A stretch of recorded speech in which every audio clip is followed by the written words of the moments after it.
बिस्मिल्लाहिर्रहमानिर्रहीम। अस्सलाम वालेकुम students, welcome to my channel. CS101 की असाइनमेंट नंबर 1 का जो सोल्यूशन है, इसका क्वेश्चन नंबर 1 मैंने आपको पहले करवा दिया था और आज हम क्वेश्चन नंबर 2 करेंगे। क्वेश्चन नंबर 1 अगर आपने क्वेश्चन नंबर 1 वाली वीडियो नहीं देखी तो आप प्लीज़ वो लाजमी देखिएगा, क्योंकि यूट्यूब पे अक्सर फाल्स जो है सोल्यूशन है वो गर्दिश कर रहे हैं और उनके व्यूज़ भी बहुत ज़्यादा है। तो लेकिन उन सोल्यूशन में मिस्टेक्स हैं, तो आप ऐसा करें कि पहले क्वेश्चन नंबर 1 वाली वीडियो को लाजमी देखिएगा, ठीक है। और क्वेश्चन नंबर 2 को भी मैंने एक नए वे में किया है, क्योंकि आपका सोल्यूशन जितना भी यूनिक होगा उतना ही आप लोगों के लिए बेहतर होगा। और इस वीडियो में मैं आपको दोनों सोल्यूशन को कंपाइल करके एक ही बिल्कुल एग्जैक्ट जैसे भी सोल्यूशन फाइल आपने अपने LMS पे सबमिट करनी है, वैसे ही मैं आपको बताऊंगी कि आपने ये इन स्टेप्स को फॉलो करके अपना सोल्यूशन तैयार करना है, ठीक है। तो क्वेश्चन नंबर 2 हमारा सिंपल सा क्वेश्चन है। वो कह रहे हैं कि ये जो नंबर्स दिए हुए हैं इनको आपने बाइनरी एडिशन करनी है, ठीक है। तो ये जो नंबर उन्होंने दिया हुआ है ये हमारे पास डेसिमल नंबर है, इसको हमने बाइनरी में कन्वर्ट करना है और बाइनरी में कन्वर्ट करने के बाद हमने इसे ऐड करना है, ठीक है। तो सोल्यूशन की तरफ चलते हैं। सोल्यूशन में ये है कि हमारे पास ये जो नंबर दिया गया है 20 और 1/16, इन दोनों को हम इसमें हम पहले वाले नंबर को पहले ले लेते हैं और उसके बाद ये 20 को हम एज इट इज़ लिख लेंगे और इसका 1/16 का जो है हम ये बटा ख़त्म करेंगे, इसको हम फ्रैक्शन में इस तरह लिख लेंगे, ठीक है। इस डिजिट को हम इस तरह लिखने के बाद हम पहले इसका जो है डेसिमल पार्ट को कन्वर्ट करेंगे बाइनरी में, उसके बाद फिर हम इसके फ्रैक्शनल पार्ट को जो है बाइनरी में कन्वर्ट करेंगे, ठीक है। और बाद में उनको मर्ज कर लेंगे, ठीक है। तो आप उनको ने जो है इसे कन्वर्ट करने के लिए ये वाला तरीका यूज़ करना है। ये मेरे ख्याल से ये उस तरीके से ज़्यादा इजी है जो आपके हैंड नोट्स में, ठीक है। तो इसमें ये ऐसे होता है कि आप नंबर को यहाँ पे लिखते हैं, ठीक है, जिस भी नंबर को कन्वर्ट करना होता है, और इस नेक्स्ट वाले जो कॉलम में हम रिमाइंडर को लिखते हैं, ठीक है। और यहाँ पे जिस नंबर के में कन्वर्ट करना होता है हम उस नंबर को लिखते हैं, ठीक है। तो हमने इस तरह किया है कि हमने 2 को मल्टीप्लाई किया है, 2 मल्टीप्लाई बाई 1 2, ठीक है, और 0 का नीचे ले हैं, ठीक है। तो ये 10 पे डिवाइड करेंगे 20 को, तो ये 10 आ जाता है, ठीक है। और एंड पे जो रिमाइंडर बचता है वो पूरा पूरा डिवाइड हो जाता है, तो हमारे पास रिमाइंडर 0 बचेगा, ठीक है। 10 को हम 2 पे डिवाइड करेंगे तो हमारे पास 5 आ जाएगा, ठीक है। और जो है रिमाइंडर में हमारे पास 0 बचेगा, क्योंकि पूरा पूरा डिवाइड हो जाएगा। उसके बाद हम अगर 5 को 2 पे डिवाइड करें तो हमारे पास आंसर 2 आएगा और रिमाइंडर में हमारे पास 1 बचेगा, ठीक है। तो रिमाइंडर को हम यहाँ पे लिख लेंगे, ठीक है। और जो हमारे पास आंसर आएगा उसको हम यहाँ पे लिख लेंगे। इसी तरह हम ये सारा करते जाएंगे, ठीक है। 2 को 2 पे डिवाइड किया तो हमारे पास 1 आंसर आ जाएगा और रिमाइंडर में 0 बचेगा, ठीक है। और 2 को 1 पे डिवाइड करेंगे तो हमारे पास 0 आता है आंसर में और 1 हमारे रिमाइंडर में आ जाएगा, ठीक है। तो उसके बाद जब आपने डेसिमल पार्ट को करना है कन्वर्ट, तो आपने ऐसा करना है कि आपने अपना जो सोल्यूशन है वो जो हमारे रिमाइंडर बचेंगे उन्हें हमने बॉटम टू टॉप लिखना है, यानी कि हमने नीचे से ऊपर की तरफ लेके जाना है। इस यहाँ से स्टार्ट करना है, ठीक है, और रिमाइंडर को ऊपर टॉप तक ले आना है, ठीक है। 20 को हमने जब बाइनरी में कन्वर्ट किया तो हमारे पास 0 1 0 1 0 0 आ जाता है, ठीक है। उसके बाद नेक्स्ट चलते हैं। नेक्स्ट हमने फ्रैक्शन पार्ट को कैसे डिवाइड करना है। फ्रैक्शन पार्ट हमारे पास है 1/16, ठीक है। 1/16 को जब हमने डिवाइड किया तो हमारे पास 0.0625 आ जाता है, ठीक है। इसको हम कन्वर्ट करते हैं। इसको आप इस तरीके से कन्वर्ट करें तो ये ज़्यादा मज़े का तरीका है। आप ऐसे करते हैं कि आपके पास जो फ्रैक्शन पार्ट होता है उसको आप 2 के साथ मल्टीप्लाई करेंगे, ठीक है, और जो रिजल्ट आएगा उसको आप सेकंड कॉलम में लिख लेंगे। उसके बाद आप जो फ्रैक्शनल पार्ट है उसको आप थर्ड वाले कॉलम में लिख लेंगे, यानी कि जो पॉइंट के बाद वाला जो वैल्यू होगी उसको आप थर्ड कॉलम में लिख लेंगे, और जो आपका फ्रैक्शन पॉइंट से पहले वाला जो पार्ट होगा उसको आप इंटीग्रल पार्ट में लिखेंगे, और जो इंटीग्रल पार्ट आपका बनता जाएगा ये आपका आंसर होगा, ठीक है। उसके बाद जो हमारे पास फ्रैक्शनल पार्ट होगा, फ्रैक्शनल पार्ट को हम बार बार मल्टीप्लाई करते जाएंगे तब तक जब तक हमारे पास 1 ना आ जाए, ठीक है, या फ्रैक्शनल पार्ट में हमारे पास 0 ना आ जाए। उसके बाद हमने देखे फ्रैक्शनल पार्ट हमारे पास 0.125 आ गया, उसको हमने 2 के साथ बड़ा मल्टीप्लाई किया तो हमारे पास 0.25 आ जाएगा। इसका जो फ्रैक्शनल पार्ट है वो 0.25 है, वो हमने फ्रैक्शनल पार्ट में लिख लिया। और जो हमारा डेसिमल पार्ट है यानी कि पॉइंट से पहले वाला हिस्सा इंटीग्रल पार्ट भी उसे कहते हैं, तो उसको आप लोग अपने फोर्थ वाले कॉलम में लिख लेंगे। उसके बाद फिर आपके पास जो फ्रैक्शनल पार्ट है उसको आप उस पर दोबारा वो स्टेप लगाएंगे और 0.25 को हमने 2 के साथ मल्टीप्लाई किया तो आपके पास 0.5 आ जाएगा, ठीक है। 0.5 को आप फ्रैक्शनल पार्ट में लिख लेंगे और इंटीग्रल पार्ट में आपका 0 आ जाएगा। उसके बाद फिर आप 0.5 को 2 के साथ मल्टीप्लाई करेंगे तो आपके पास रिजल्ट में 1 आ जाएगा, ठीक है। और इस 1 को आप वन के जो फ्रैक्शनल पार्ट है, तो 1 का जो हमारा फ्रैक्शनल पार्ट है 1 के फ्रैक्शनल पार्ट में हमारे पास कुछ भी नहीं होता, मतलब 0 है, ठीक है। ये देखें, अगर आपको पता होना चाहिए कि जो भी हमारा डेसिमल डिजिट होता है उसके बाद ये ज़ीरो होता है, ठीक है। ये इसकी कोई वैल्यू नहीं होती, इसलिए हम लिखते नहीं है, ठीक है। तो इसलिए यहाँ पे इसका जो फ्रैक्शनल पार्ट है वो पॉइंट के बाद वाला हिस्सा ज़ीरो हो गया, और उसके बाद इंटीग्रल पार्ट इसका वन है, यानी कि पॉइंट से पहले वाला जो हिस्सा है वो वन आ गया, ठीक है। और जब आप क्या कहते हैं फ्रैक्शनल पार्ट को जब डिवाइड करते हैं तो आप बाइनरी में कन्वर्जन के बाद आप उसको टॉप टू बॉटम लिखते हैं, यानी कि आपने पहले टॉप वाला आंसर लिखना है, उसके बाद उसके नीचे और फिर बॉटम तक आना है, यानी कि ऊपर से नीचे तक आना है। तो आपका जो 0.0625 का जो कन्वर्जन है वो हमारे पास 0.001 आएगी, ठीक है। इन दोनों को अब हम उसके बाद मर्ज करेंगे। इन दोनों को मर्ज करने का मतलब है कि हम इन दोनों को मिला लेंगे। ये हमारे पास 20 का जो बाइनरी की बनेगा और 0.625 का फ्रैक्शनल पार्ट हमारे पास बाइनरी में ये कन्वर्जन बनेगी, ठीक है। तो सेकंड भी सेकंड वैल्यू को भी लेंगे, उसके पे भी सेम यही हम प्रोसेस दोहराएंगे, ठीक है। ये प्रोसेस दोहराने के बाद हम इसको पहले उसका डेसिमल पार्ट को कन्वर्ट किया, उसके बाद फिर उसके फ्रैक्शनल पार्ट को कन्वर्ट करेंगे, ठीक है। और उन दोनों को फिर बाद में मर्ज कर लेंगे तो हमारे पास ये आ जाएगा। उसके बाद फिर हम ऐसे करेंगे, हम इसकी बाइनरी एडिशन करेंगे। बाइनरी एडिशन करने के लिए आपने इसी तरह के तीन टेबल बना लेना है, ठीक है। और उसके ऊपर जो सबसे ऊपर वाला जो हिस्सा होगा जो टेबल का होगा वो हमारे पास सबसे ऊपर वाला ये कैरी बिट के लिए हम रख लेंगे, यानी कि जो भी हमारे पास कैरी आएगा। और उसके बाद यहाँ पे हम फर्स्ट वाला डिजिट वैल्यू रखेंगे, फिर सेकंड वैल्यू रखेंगे, और उसके बाद ये नीचे वाला आंसर वाली हमारे मतलब बॉक्स हो जाएगा, ठीक है। उसके बाद हमने ये लिख लिया, ये हमारे पास जो पहला डिजिट है एज इट इज़ हमने उसको ऐसे कैसे लिख लिया। उसके बाद फिर हमारे पास सेकंड डिजिट है, आप इसका फॉर्मेट याद रखें कि आपने जो पॉइंट से पहले वाला हिस्सा है उसको सेम एज इट इज़ ऐसे लिख लेना है, ठीक है। और उसके बाद जो पॉइंट के बाद वाला जो हिस्सा है उसमें आपने जो है जो छोटे वाला है उसको आपने लेफ्ट हैंड साइड से नहीं लिखना, हमने राइट हैंड साइड पे लिखना है, ठीक है। पॉइंट के फ़ौरन बाद आपने वैल्यू लिखनी है, आपने इस साइड पे वैल्यू नहीं लिखनी, ठीक है। इन दोनों को हम प्लस करते हैं, इन दोनों को वन के साथ किसी भी चीज़ को प्लस नहीं किया तो वन बन गया, जीरो में कुछ भी नहीं प्लस हुआ तो जीरो हो गया, ठीक है। जीरो प्लस वन वन हो गया और 001 हो गया, ठीक है। पॉइंट एज इट इज़ हम नीचे उतार लेंगे, ठीक है। और उसके बाद फिर ऐसे कि जीरो और वन को प्लस किया वन, जीरो और वन को प्लस किया वन, वन और वन को प्लस किया तो हमारे पास टू बनता है। टू की जो बाइनरी फॉर्म है वो 10 होती है, ठीक है। जीरो नीचे नीचे उतार लेंगे और वन को हम कैरी में चल देंगे, ठीक है। और वन और जीरो को जब प्लस करेंगे कैरी को और वन को तो हमारे पास वन बन जाएगा, और उसके बाद फिर वन के नीचे कुछ भी नहीं है तो ये वन एज इट इज आ जाएगा, ठीक है। इस आंसर को हम ऐसे ही लिख लेंगे, ये हमारे पास उसका ए पोर्शन का आंसर आ जाएगा, ठीक है। सेकंड की तरफ चलते हैं। सेकंड हमारे पास है कि convert the following binary number into ASCII code, यानी कि उन्होंने हमें ये बाइनरी नंबर दिया हुआ है, ठीक है। और उन्होंने बोला हुआ है कि इसे आस्की कोड में आप कन्वर्ट करें, इसको आस्की कोड में कन्वर्ट करना है। और उसके बाद फिर कह रहे हैं कि then into its equivalent decimal representation, यानी कि पहले हमने इसे आस्की कोड में करना है और उसके बाद फिर हमने इसी डिजिट को उसकी डेसिमल रिप्रेजेंटेशन में कन्वर्ट करना है, ठीक है। उसके बाद हम इसको जाके कन्वर्ट करते हैं। तो आप लोग ऐसे करिए। क्वेश्चन नंबर टू का बी पोर्शन, ठीक है। तो आप लोगों ने ये लिख लेना है अपने में कि हमें पता है कि जो आस्की कोड है वो सेवन बिट कोडिंग स्कीम है, यानी कि इसमें 7 बिट्स होते हैं।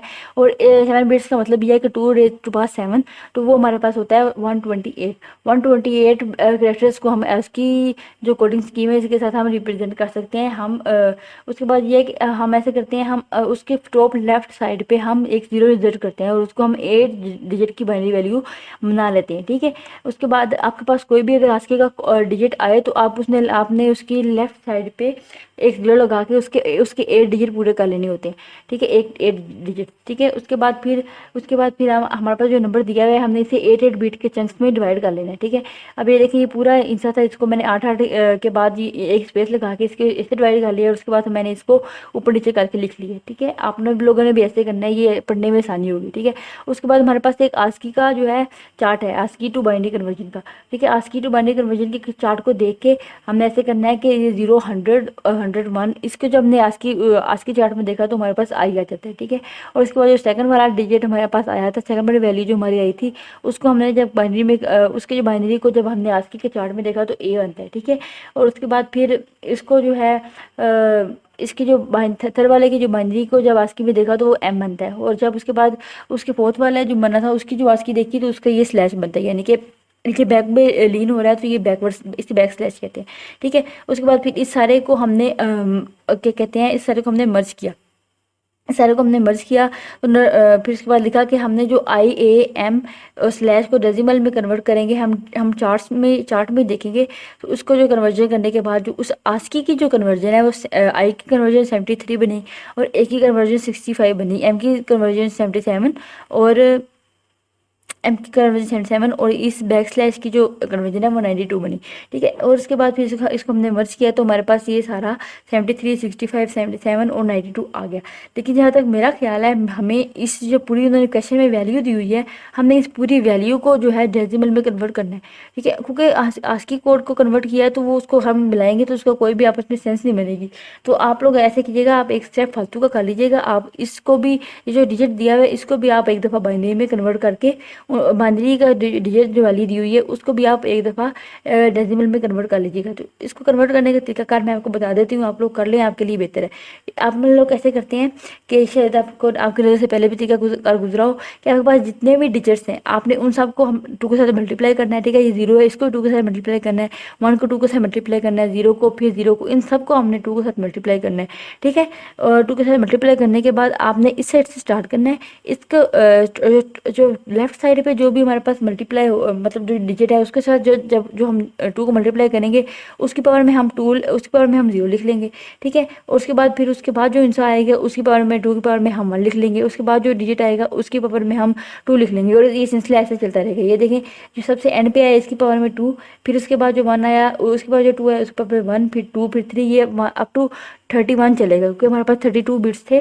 तो हमने इसको ऐसे लिख लिया। उसके बाद जो हमारे पास 0 0 वाली वैल्यू है उनको हमने 2 को 31 टाइम मल्टीप्लाई करना है। ठीक है, और हमारे पास 0 उसको 0 के साथ मल्टीप्लाई होंगे तो 0 हो जाएगा। इसलिए हम ऐसे करेंगे कि हम जो है 0 वाली वैल्यूज़ को ऐसे ही रेज कर देंगे। ठीक है, इसको मैंने रेज कर लिया। इसको रेज करने के बाद इन सबको ये हमारे पास आ जाएंगे डिजिट्स। तो इनको उसके बाद मैंने ये किया कि इनको 2 को 30 के साथ डिवाइड किया। ठीक है, और 1 के पास 2 को 30 के साथ मल्टीप्लाई किया, फिर 1 के साथ मल्टीप्लाई किया, 2 को 27 के साथ मल्टीप्लाई किया और फिर 1 के साथ मल्टीप्लाई किया, यानी कि 2 को 27 टाइम मल्टीप्लाई किया।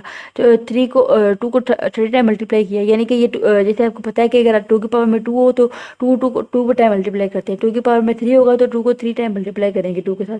ठीक है, 2 के साथ 4 होगा तो 2 की पावर में 4 होगा तो 2 का 4 के साथ 4 टाइम मल्टीप्लाई करेंगे। ठीक है, तो इनको सबको ऐसे ही मल्टीप्लाई कर लिया कैलकुलेटर की मदद से और ये आंसर आ गए। इनको हमने बाद में जब प्लस किया तो हमारे पास जो वैल्यू उन्होंने हमें दी हुई है उसकी जो डेसिमल में कन्वर्जन है वो 122901641 आ गई। ठीक है, तो ये हमारे पास इसका सोल्यूशन बनता है क्वेश्चन नंबर 2 का। अब मैं आपको बताती हूँ कि आप लोगों ने इस सोल्यूशन को सबमिट कैसे करना है। ठीक है, तो आप मैं इसे नई फाइल ओपन कर लेती हूँ। ठीक है, आपने ऐसे करना है, आपने अपनी जो आपकी PDF वर्जन फाइल है उसमें से आपने ऐसे करना है, ये क्वेश्चन नंबर 1 इसको इस तरह कॉपी करना है। इसको इस तरह आपने कॉपी करके क्वेश्चन नंबर 1, अगर आप क्वेश्चन नहीं भी लिखना चाहते तो भी कोई बात नहीं, लेकिन अगर आप फिर भी लिखना चाहें कन्वर्जन लिख के, और उसके बाद आप लोगों को फिगर पे क्लिक करेंगे। ठीक है, और उसको Ctrl+C करके यहाँ पे ला के पेस्ट कर देंगे। ठीक है, इसको पेस्ट करने के बाद आप इसके क्वेश्चन लिखेंगे। इन क्वेश्चंस को आप कॉपी कर लीजिएगा एज इट इज़। ठीक है, इसको एज इट इज़ कॉपी करने के बाद सॉरी